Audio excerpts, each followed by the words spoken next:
Whoopi Goldberg spent decades not knowing where she came from. She invented a surname, inherited a Caribbean origin story she could never verify, and built one of the most recognizable identities in American entertainment on a foundation she herself admitted was largely guesswork. Then a DNA test dismantled the guesswork entirely. What the results revealed reached back thousands of years and raised a question about identity that no laboratory has yet been able to answer. Before we dive in, comment where you are watching from and click subscribe. She did not grow up with a homeland. No grandmother stories about a village. No father tracing a finger across a map. No surname that pointed anywhere real.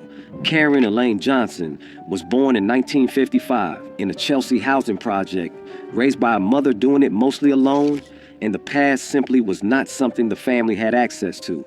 Not because no one cared, because the thread had been cut long before any of them were born. The name Whoopi Goldberg came later, and it came by design. Whoopi from a nickname, Goldberg because her mother believed practically that it would help. The entertainment industry of the early 1980s had its preferences and its gatekeepers, and Emma Johnson had watched long enough to know how the game worked.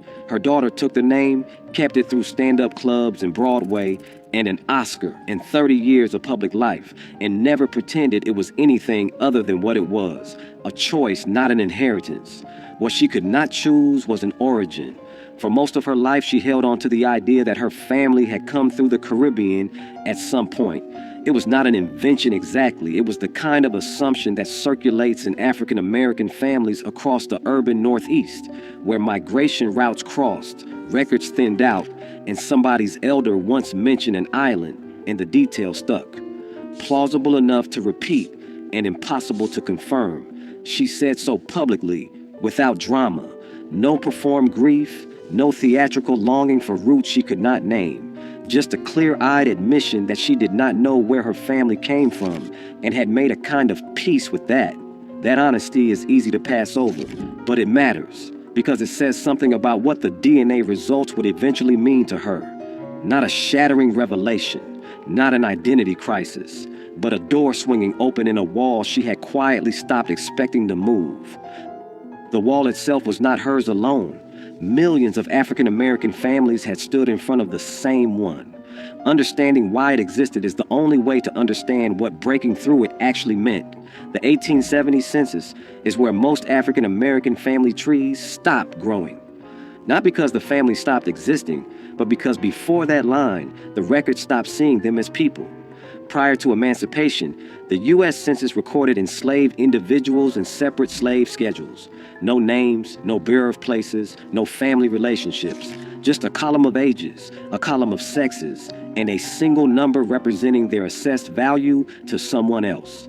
Ancestry, in any meaningful sense, was not considered worth documenting. That erasure was not accidental. Slavery as an institution depended on the severing of lineage. Families were separated at auction. Children were sold away from mothers. Surnames, when they existed at all, belonged to owners and changed whenever ownership did.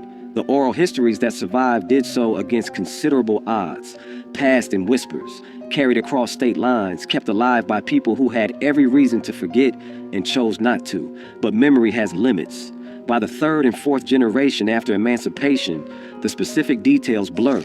An ancestor becomes a region becomes a rumor becomes a family story that everyone repeats and nobody can trace.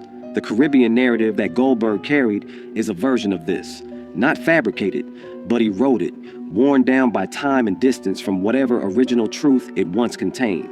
The Freedmen's Bureau records created after the Civil War were meant to help. In some cases they did, capturing names and locations and family connections that the census had never bothered with. But the Bureau was underfunded, short-lived, and uneven in its coverage. Entire states have gaps. Entire communities left no trace in its files. For families like Goldberg's, the documentary record runs out long before it reaches anything resembling an origin point. That is the wall, not a metaphor, a structural historical fact built from 2 centuries of deliberate omission. Documents were never going to get past it. The only tool capable of reaching to the other side was one that didn't exist until recently, and it works not by reading paper records, but by reading something far older. In 2006, Henry Louis Gates Jr. stood in front of a camera and asked a question that no historian had ever been able to answer with any precision. Where exactly did African Americans come from?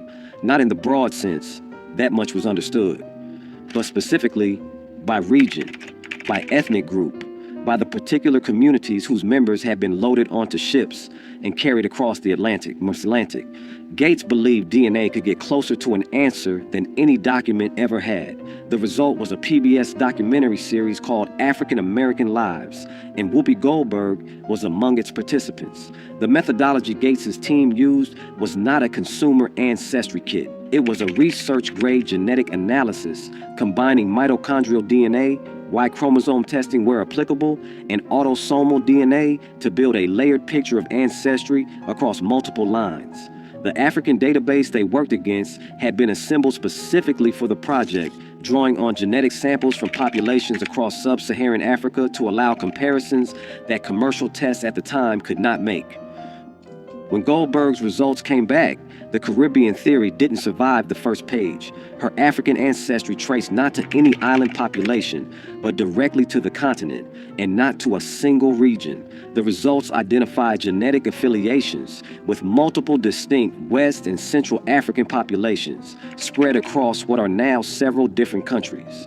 The picture that emerged was not a single point of origin, but a confluence, different lines, different peoples, different histories, all present in one person sitting in a television studio, waiting to hear her own story read back to her.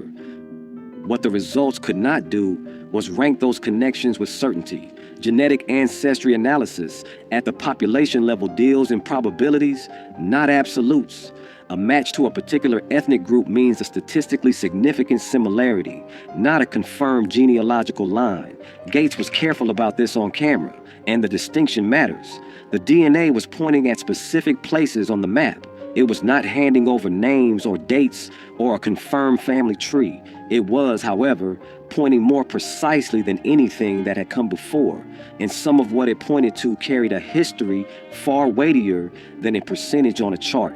The Papel and the Bajago are not names that appear in most history books written outside West Africa. That absence is itself a kind of distortion. These were not marginal peoples living at the edges of events. They occupied the islands and coastal lowlands of what is now Guinea-Bissau, a small nation wedged between Senegal and Guinea on the Atlantic coast. And they had been there long enough to develop distinct languages, spiritual systems, and political structures entirely their own. The Bajago, in particular, had a reputation the Portuguese found difficult to manage.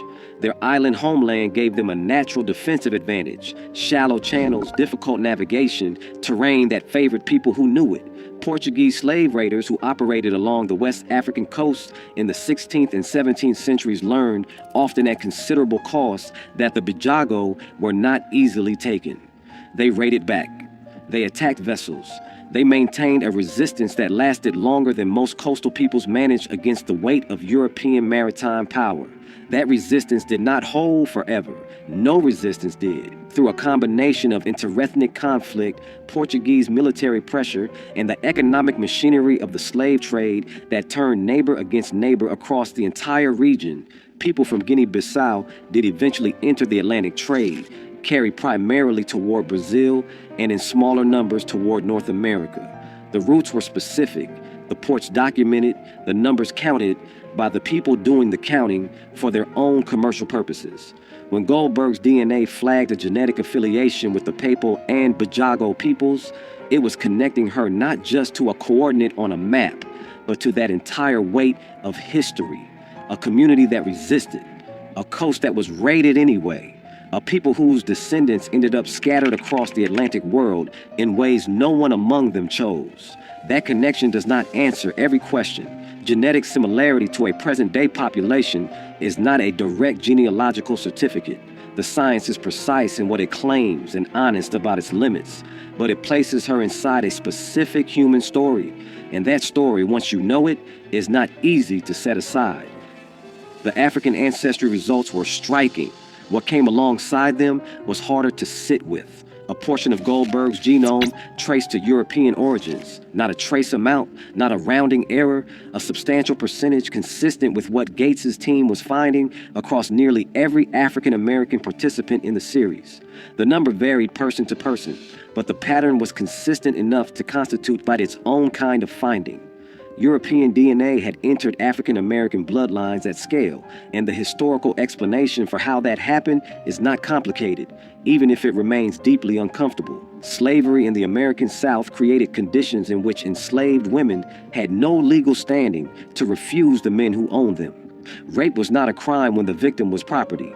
Children born from those encounters were classified as enslaved regardless of their parentage, inheriting their mother's status under laws designed specifically to ensure that the system reproduced itself. The white ancestry present in so many African American genomes today is, in the majority of cases, a direct genetic record of that.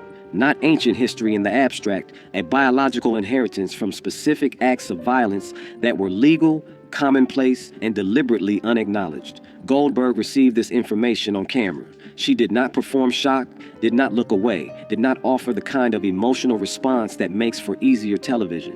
What she gave instead was something quieter, a recognition that this was always part of the story, that anyone who had thought honestly about African American history had always known some version of this was there. The DNA was simply making visible what had been rendered invisible by design. What the results could not do was name anyone. The European ancestors in her genome left no paper trail that connects to her.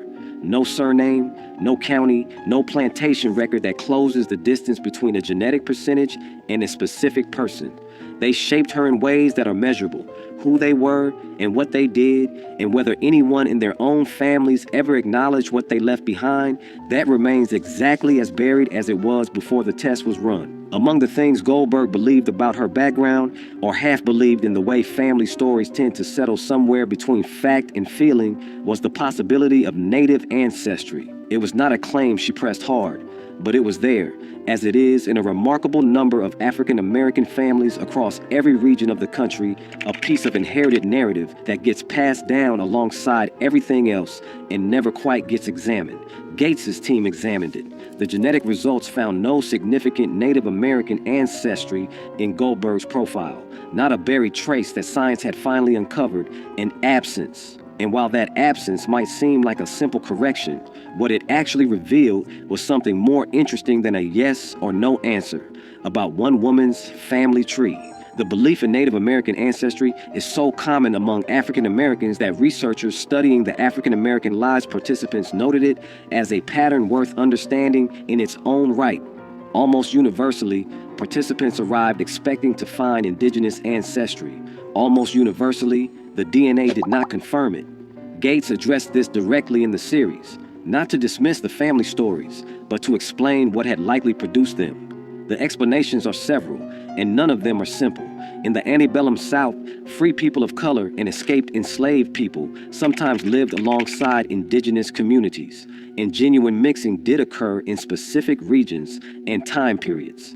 But the scale of that mixing was smaller than family tradition suggests. More significantly, certain physical features that families interpreted as markers of native ancestry, particular hair textures, bone structure, skin tone variation, have other genetic origins entirely, many of them African. The story, in other words, was built on real observation and a reasonable but incorrect interpretation of what that observation meant.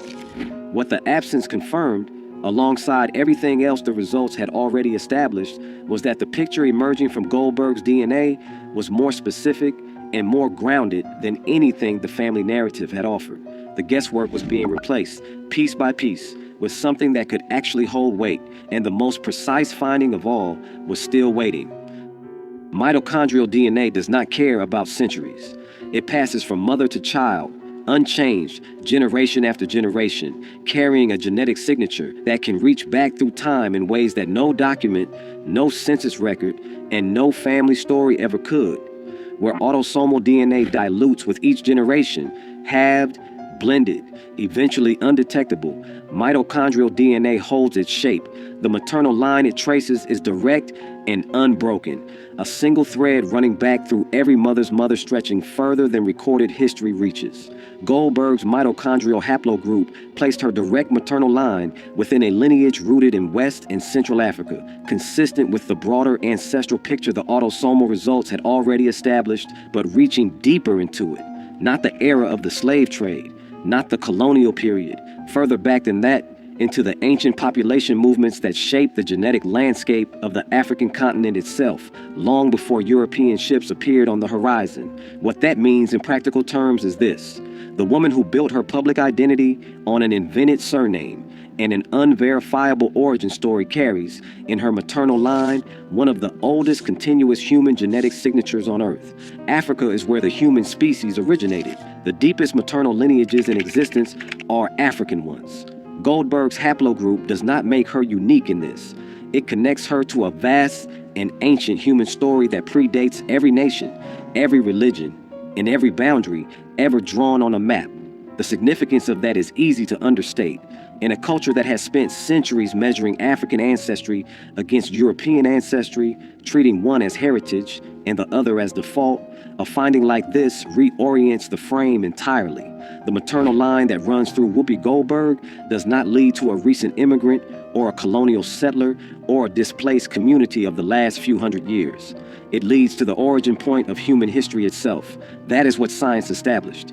What remained, and what no haplogroup analysis, no subautosomal percentage, no genetic database could resolve, was the question of what any of it means to the person who carries it. The results taken together told a story that no family tradition had come close to capturing. Guinea-Bissau, Namibia, West and Central Africa across multiple distinct populations. A European ancestry that entered the bloodline not through choice but through the specific violence the institution of slavery made routine. A maternal haplogroup reaching back through thousands of years of human history to a continent that was never just a point of origin for Goldberg's family. It was the point of origin for everyone. The Caribbean story was gone. In its place was something far more specific, far more complex, and considerably harder to reduce to a single sentence. Goldberg has spoken about the experience of receiving those results, and what she has said is worth taking seriously. She did not describe it as a transformation. She did not emerge from the process with a new identity or a revised sense of self. What she described was closer to recognition, the feeling of having a suspicion confirmed, of seeing something she had always half known made legible at last. The blank space had not unmade her. Filling it in did not remake her either. That response says something important about the relationship between ancestry and identity that the science itself cannot address. DNA reveals origin. It does not determine belonging. The communities Goldberg's genome connects her to, the Papal, the Bajago, the unnamed West African peoples whose descendants were scattered across the Atlantic world, are not communities she grew up inside. The connection is real and it is meaningful, but it is not the same thing as lived experience, shared language, or inherited culture. Those were taken. The DNA survived. What she kept through all of it was the name. Whoopi Goldberg, invented, Jewish-sounding, chosen by a woman who wanted doors open and kept by a woman who had long since stopped needing anyone to open doors for her. The genome tells one story, the name tells another. Both of them are true, and the tension between the two, between what we inherit and what we choose, is not a problem the science was ever going to resolve. What the DNA returned was a history that had been taken in impartial form, recovered. African ancestry is documented. The maternal line is ancient. The European presence is confirmed, and its origins, in all likelihood, are not innocent. What remains out of reach are the specific people, their names, their circumstances, the precise moments when lives intersected in ways that were rarely recorded, because recording them would have required acknowledging them. Science moved the line. It did not erase it. The name on her credits was always chosen. The blood was never consulted.